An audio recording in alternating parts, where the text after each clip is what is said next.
मराठा आरक्षणाचा निर्णय कॅबिनेटमध्ये झालेला नाही असा आरोप विरोधी पक्षनेते विजय वडेट्टीवारांनी केलाय।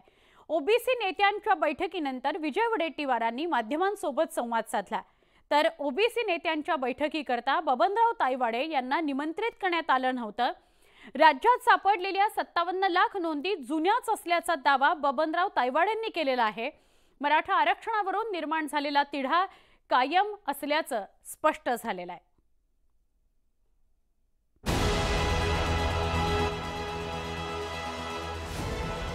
ओबीसी नेत्यांच्या मुंबईतल्या बैठकीत मराठा आरक्षणाच्या नंतर निर्माण झालेल्या परिस्थितीवर चर्चा करण्यात आली। मुख्यमंत्री एकनाथ शिंदे यांनी मराठा आरक्षणाचा अध्यादेश 27 जानेवारी रोजी मनोज जरांगे यांच्याकडे सुपूर्द केला होता। त्यावर विजय वडेट्टीवार यांनी टीका केली।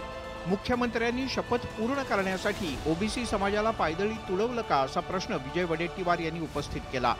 मराठा आरक्षण ही श्रेयाची लढाई असून त्यामुळे ओबीसींचं नुकसान होत असल्याचा गंभीर आरोप विजय वडेट्टीवार यांनी केलाय। या राज्यातील मंत्रिमंडळाची परवानगी न घेता हा जो काही जी.आर. काढला, हा जी.आर. सत्ताधाऱ्यांनी एकमेकावर कुरघोडी करण्यासाठी काढला आणि श्रेयवादाची लढाई यामध्ये मला दिसून येत आहे। राज्य सरकारमधील मंत्री छगन भुजबळ यांनी मराठा आरक्षणाच्या निर्णयावर सातत्यानं विरोधाची भूमिका घेतली। विरोधी पक्षनेते विजय वडेट्टीवार यांनी छगन भुजबळ यांच्या भूमिकेला पाठिंबा दिलाय। तर सरकार इतकं का झुकलं असा प्रश्नही उपस्थित केलाय। सगळे सोयरे हा शब्द त्या ठिकाणी वापरला।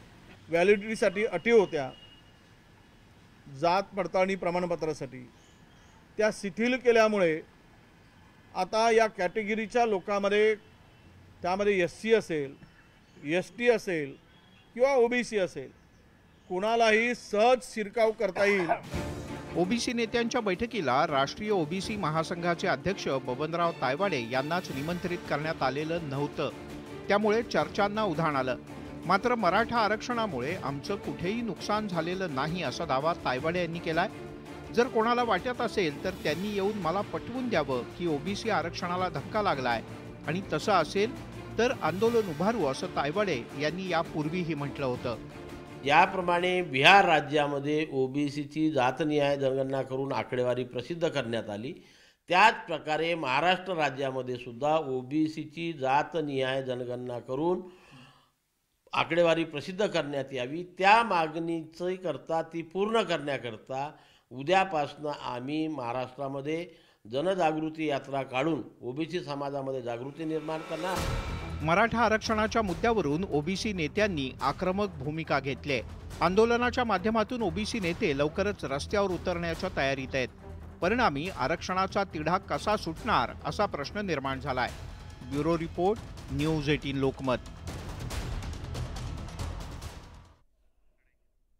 राज्यभरात मराठा आरक्षणाच्या सर्वेक्षणाचं काम वेगानं सुरू आहे।